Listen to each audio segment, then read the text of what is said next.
Pertanyaan, Assalamualaikum warahmatullahi wabarakatuh. Apakah benar ada pendapat yang mengatakan bahwa tidak sah sholat menggunakan masker? Katanya ada dalil sahih yang berupa hadis dari Nabi Muhammad SAW bahwa Rasulullah SAW melarang umatnya sholat menutupi wajahnya atau menutupi mukanya. Tetapi kami juga mendengar ada ulama yang mengatakan tidak apa-apa, alias sah-sah saja. Tapi hukumnya makruh apabila sholat menggunakan masker. Oleh sebab itu, agar kami tidak bingung, mohon jawaban dan penjelasannya tentang matan atau redaksi hadis tersebut dan juga tentang pendapat madhab Imam Asy-Syafi'i. Bagaimana hukumnya sholat menggunakan masker? Atas jawaban dan penjelasannya kami sampaikan terima kasih. Teriring doa, jazakumullahu khairan katsiran wa ahsanal jaza. Wassalamualaikum warahmatullahi wabarakatuh. Waalaikumsalam warahmatullahi wabarakatuh. Baik, bismillah, alhamdulillah, wassalatu wassalamu ala rasulillah Sayyidina wa maulana Muhammad ibn Abdillah wa ala alihi wa sahbihi wa mawalah wa la hawla wa la quwata illa billah, amma ba'd. Hukum sholat menggunakan masker. Kalau tatkala sholat baru memakai masker dan gerak 3 kali, itu ya bisa batal, tidak sah. Bukan masalah maskernya, tapi masalah geraknya yang lebih dari 3 kali. Kalau pas sholat menggunakan masker, seperti sholat menggunakan baju atau menggunakan celana, kan gerak-gerak. Ya, tatkala sholat menggunakan baju atau celana kan tidak sah. Tetapi kalau sholatnya menggunakan masker, nah ini masker apa ini? Masker wajah ataukah masker penutup mulut dan hidung? Kalau sholatnya menggunakan masker juga bisa dilihat-lihat. Masker wajah misalnya. Masker wajah itu kalau pas sholat menggunakan masker wajah, ya nggak sah, batal sholatnya, karena kan gerak-gerak. Tetapi kalau misalnya pakai maskernya itu sebelum sholat, masker wajah loh ya, kemudian dipakai saat sholat, bagaimana? Kalau maskernya terbuat dari benda-benda yang suci, juga tetap sah. Adapun kalau sholatnya menggunakan maskernya itu masker penutup mulut dan hidung, baik untuk laki-laki maupun perempuan, baik perempuan maupun laki-laki, hukumnya makruh menurut pendapat Imam Asy-Syafi'i radhiyallahu ta'ala anhu. Tetapi kalau ada sebab, ada udzur syar'i, ada sebab-sebab, ada ilat-ilatnya, maka kemakruhannya menjadi hilang. Jadi nggak makruh lagi.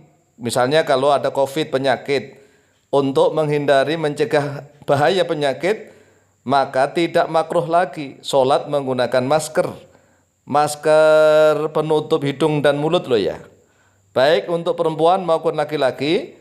Kalau memang tujuannya untuk menjaga kesehatan, menghindari bahaya penularan penyakit, maka sholat menggunakan masker tidak apa-apa, tidak makruh, tidak. Tetapi kalau tidak ada bahaya, makruh hukumnya. Sebagaimana wanita tatkala sholat menggunakan niqab. Niqab itu adalah cadar penutup wajah. Itu kalau bukan karena ada bahaya penyakit atau bahaya yang lainnya, maka juga makruh hukumnya. Jadi wanita yang sholat menggunakan niqab atau cadar tatkala sholat loh ya, itu hukumnya makruh. Adapun dasar dalilnya atau dasar ibaratnya bisa kita baca di dalam kitab Al-Majmu' Syarah Al-Muhadzab yang disusun oleh Imam An-Nawawi rahimahullah ta'ala. Kitab Al-Majmu' Syarah Al-Muhadzab juz yang ketiga pada halaman ke-179. Qala al-musannifu rahimahullahu ta'ala wa yukrahu ayyusalliyar rajulu wa huwa mutalathimun. Wa yukrahu, dan dimakruhkan, ayyusalliya, terhadap sekiranya sholat, ar-rajulu, oleh seorang lelaki, wa huwa, dalam keadaan bermula dia rajul, mutalathimun, yaitu menutupi mulutnya. Lima rawa Abu Hurairah, lima, karena suatu hadis yang telah meriwayatkan oleh Abu Hurairah radhiyallahu an, anna Rasulullah sallallahu alaihi wasallam, bahwa sesungguhnya Rasulullah sallallahu alaihi wasallam naha ayyughattiyar rajulu fahu fi sholati, yaitu melarang, mencegah oleh Rasulullah ayyughattiya pada sekiranya menutupi ar-rajulu oleh seorang laki-laki fahu pada mulutnya fi sholati di dalam sholat. Wa yukrahu dan dimakruhkan lil mar'ati bagi seorang perempuan angtang taqiba terhadap sekiranya memakai niqab, memakai cadar, memakai tutup wajah oleh perempuan fi sholati di dalam sholat. Li'annal wajha, karena sesungguhnya wajah minal mar'ati dari perempuan laisa bi'auratin, yaitu bukanlah termasuk aurat. Faya, maka bermula dia wajahnya wanita karrojuli, yaitu seperti laki-laki. Ini di dalam sholat. Asyarhu, bermula syarahnya. Kalau yang tadi adalah perkataannya Imam Abu Ishaq Asy-Syirazi, kemudian disarai oleh Imam An-Nawawi. Hadza bermula ini al-haditsu, yaitu hadis. Rawi yang telah meriwayatkan hubara hadis Abu Dawud oleh Imam Abu Dawud. Bisnadin dengan sanad, fihi yaitu tetap di dalam sanad. Al-Hasan bin Dzakwan oleh Hasan bin Dzakwan. Wa qad dha'afa dan sungguh telah mendhaifkan pada Hasan bin Dzakwan Yahya bin Ma'in oleh Yahya bin Ma'in, wa Nasa'i dan oleh Imam An-Nasa'i, wa Daraqutni dan oleh Imam Daraqutni. Lakin akan tetapi rawa telah meriwayatkan lahu baginya Hasan bin Dzakwan Al-Bukhari oleh Imam Bukhari fi sahihi dalam kitab sahihnya Imam Bukhari. Wa qad rawa dan sungguh telah meriwayatkan pada hadis Abu Dawud oleh Imam Abu Dawud wa lam yudha'if dan tidak mendhaifkan oleh Imam Abu Dawud pada hadis, wallahu a'lam. Kemudian wa yukrahu ayyusalli ar-rajulu mutalathiman ay mughattiyan fahu biyadihi au ghariya. Jadi dimakruhkan bagi seorang laki-laki salatnya mutalathim, yaitu menutupi mulutnya dengan tangannya au ghariha atau dengan yang lainnya. Wa yukrahu ayyad'a yadahu ala famihi dan dimakruhkan sekiranya meletakkan oleh seorang laki-laki pada tangannya pada mulutnya, tangan pada mulut fi sholati dalam sholat. Illa idza tatha'aba, kecuali apabila tatha'ab, yaitu menguap.